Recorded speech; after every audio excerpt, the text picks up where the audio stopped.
The rain came down in relentless sheets, drumming against the cracked sidewalks of Brookdale City as if the heavens themselves mourned something unseen.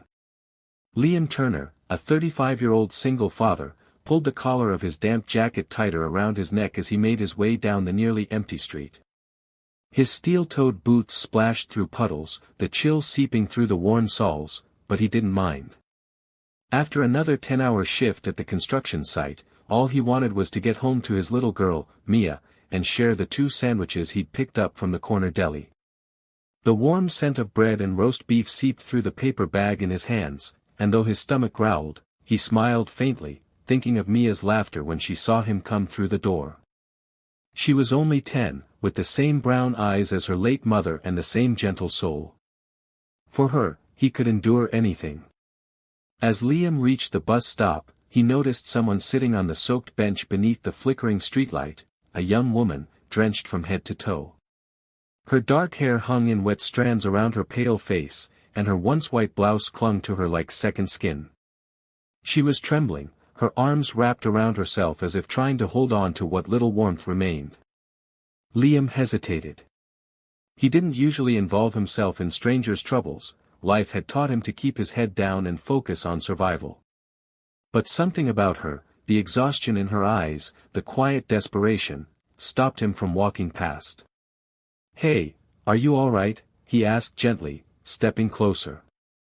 She looked up, startled, her lips trembling. "I'm hungry," she whispered, her voice so faint it was nearly drowned out by the rain. For a moment, Liam just stood there, heart twisting. The girl couldn't have been more than 20 or 21. Her clothes were expensive but disheveled, suggesting she didn't belong out here in the cold. Still, hunger had a way of stripping anyone of pride. Without a word, he opened the paper bag, took out one of the sandwiches, and held it out to her. Her eyes widened. I can't take that. It's yours." Liam shook his head, a tired smile ghosting across his face. "Don't worry about it. I've had worse days. Eat, before you freeze out here." Hesitantly, she took it, her hands shaking as she unwrapped the sandwich and took a small bite. Tears mixed with rain on her cheeks as she whispered, "Thank you." Liam watched her for a moment before looking away, pretending not to notice. The bus arrived soon after, its headlights cutting through the storm. When he turned back to say goodbye, she was gone, vanished into the night as if she'd never been there. He sighed, stepping onto the bus, unaware that the stranger he had just shared his meal with wasn't just any lost girl, she was Amelia Hawthorne, the missing daughter of one of the richest men in the city. And that single act of kindness was about to change both their lives forever. The next morning, the gray light of dawn crept through the thin curtains of Liam's small apartment, casting a pale glow on the modest kitchen where he stood making breakfast for his daughter. The smell of toast filled the air as Mia hummed softly at the table, her school uniform slightly too big for her small frame. Liam smiled at her, though his eyes were weary. He had barely slept, his mind replaying the image of the girl from last night, soaked, trembling, and whispering those 2 words, "I'm hungry." There had been something hauntingly fragile about her, something that stayed with him even now. But he quickly brushed the thought away. He had bills to pay, a daughter to raise, and no time to worry about strangers. Across town, in a world of marble floors and crystal chandeliers, Amelia Hawthorne woke up in her penthouse apartment to the soft hum of the city below. Her designer clothes were laid out neatly by her assistant, but she didn't move. The night before, she had returned home quietly, drenched and exhausted, slipping past the security guards who didn't even recognize her at first. Her father hadn't noticed she'd been gone all night, or maybe he had and simply didn't care. She thought of the man at the bus stop, rough hands, gentle voice, tired eyes. A man who had offered his only food to a stranger without asking for anything in return. That sandwich had been simple, but it had tasted better than any 5-star meal she'd ever had. At breakfast, her father, Arthur Hawthorne, sat across the table, absorbed in business reports. "You missed the charity gala last night," he said without looking up. "It made the papers." Amelia stared at him. "I was out. Thinking." About what? You have everything you could ever want, he replied curtly, flipping a page. She let out a hollow laugh. Everything but peace. Arthur sighed in annoyance, dismissing her words as youthful rebellion. But Amelia's mind was elsewhere. She needed to find that man, the one who didn't look at her like a name, a fortune, or a burden. Just a person. That afternoon, while Liam pushed through another grueling shift at the construction site, Amelia began her search. She asked around the neighborhood where she'd been stranded the night before, showing a blurry photo from a traffic camera that had caught her in the rain. No one knew him. But fate, as it often does, had its own plans. When Liam left work that evening, he noticed a sleek black car parked by the curb. The door opened, and there she was, clean, radiant, but unmistakably the same girl from the rain. "You," he said in disbelief. "You're okay." She smiled softly. "Thanks to you. I've been looking for you all day." Liam frowned, confused, as she reached into her bag and handed him a small white envelope.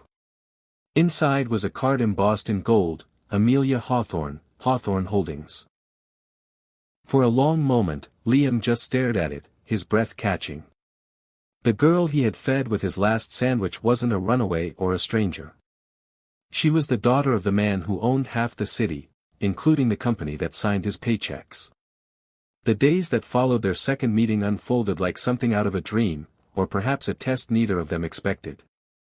Liam couldn't quite believe that the girl he had offered his sandwich to was Amelia Hawthorne, daughter of one of the most powerful and feared men in Brookdale. He had seen Arthur Hawthorne's name on the paycheck stubs from the construction company countless times, yet never imagined his life would somehow intersect with that family. When Amelia began visiting him and Mia, he was cautious at first. Their world was small and fragile, a rented apartment, a second-hand couch, a coffee machine that sputtered before it worked, and he didn't want pity from someone who had everything. But Amelia never came with pity. She came with laughter, curiosity, and a genuine warmth that filled the spaces his struggles had hollowed out. One evening, she arrived carrying groceries, her hair tied back and sleeves rolled up as she insisted on cooking dinner. The smell of roasted chicken and herbs soon filled the cramped apartment, blending with Mia's giggles as Amelia taught her how to mix spices. Liam stood by the counter, watching them, the billionaire's daughter and his little girl, laughing over a kitchen that barely fit 3 people. For the first time in a long while, he felt something unfamiliar, contentment. When Mia went to bed, Amelia joined him on the fire escape, the city lights glowing below them.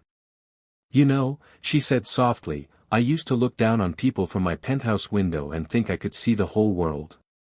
But I couldn't. I only saw my reflection in the glass." Liam smiled faintly, staring out at the same lights. "Money can't buy you peace," he murmured.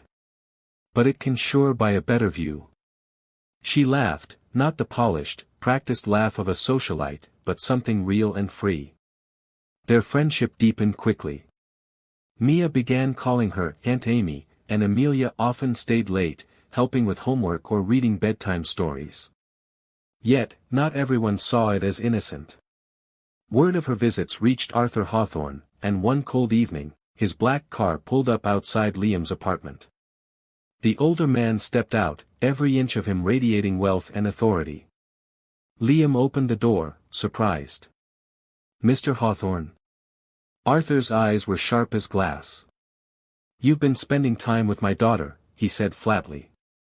"Whatever game you're playing, end it. I won't have her dragged into some working-class fantasy." Liam straightened, anger simmering under his calm tone.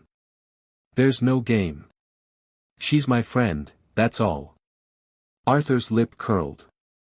"You expect me to believe a poor construction worker isn't interested in her money?"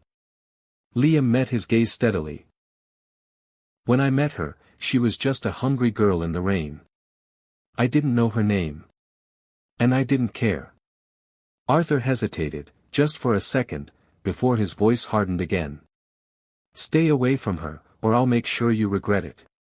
He left as swiftly as he came, his luxury car vanishing into the night. But Amelia had heard everything from the stairwell, tears glistening in her eyes. "I'm so sorry, Liam," she whispered. He shook his head. "Don't be. It's not your fault." Yet as the door closed behind them, both knew something had changed. The line between their worlds had been drawn, and crossing it would come with a price neither of them was ready to pay. A week passed, and the weight of Arthur Hawthorne's warning began to show its power. Liam arrived at the construction site early one morning, lunchbox in hand and determination in his stride, only to be called into the foreman's office. The man avoided his eyes as he spoke, voice low and apologetic. "I'm sorry, Liam, they're cutting positions. You're being let go." Liam didn't need to ask why. The company was owned by Hawthorne Holdings, and Arthur Hawthorne always got what he wanted. He walked out silently, the world suddenly heavier, the sound of machinery fading behind him. He thought about Mia's school fees due next week, the overdue rent, and the fridge that was nearly empty. Still, he refused to call Amelia. He wouldn't let her feel guilty for her father's cruelty. Meanwhile, Amelia was battling her own storm. When she discovered Liam had been fired, she confronted her father in his marble office, the skyline of Brookdale stretching behind him like a kingdom. "You ruined his life because he helped me," she shouted, slamming her hands on his desk. Arthur didn't look up from his papers. "I protected you. People like him see opportunity, not kindness." Her voice trembled with fury. "He didn't even know who I was. He gave me food when I had nothing. That's more humanity than I've seen in this entire house." Arthur finally looked up, his expression unreadable. "You're young, naive, and too easily moved by emotion." Amelia's eyes burned with tears. "Maybe. But at least I still have a heart." She stormed out, the sound of her heels echoing down the corridor like the shattering of a glass wall. The next morning, Liam sat at the small kitchen table, staring at the final notice for his electricity bill. Mia played quietly with her crayons, unaware of the worry tightening her father's chest. A knock at the door broke the silence. When he opened it, his breath caught. Amelia stood there, soaked again, though this time not from rain, but from tears. Beside her was Arthur Hawthorne, dressed in his usual tailored suit, looking far more human than before. The older man cleared his throat awkwardly. "Mr. Turner," he began, "I owe you an apology. I judged you unfairly." Liam said nothing, his expression guarded. Arthur continued, "I've reinstated your job. With a promotion. If you'll accept it. You'll be managing one of our construction divisions. You've proven your character more than any resume could." Liam blinked, stunned. "Why the change of heart?" he asked quietly. Arthur's eyes shifted to Amelia, who stood beside him, resolute and proud. "Because my daughter reminded me what real decency looks like," he said at last. Weeks later, Liam, Amelia, and Mia sat together at the same bus stop where it all began. The rain had stopped, and sunlight broke through the clouds, painting the city in gold. Amelia smiled softly. "It all started with one sandwich," she whispered. Liam chuckled, taking her hand gently. "Best meal I ever gave away." She leaned her head on his shoulder, the warmth between them real and unspoken. For the first time, both knew, sometimes, the smallest act of kindness can change not just a day, but a lifetime.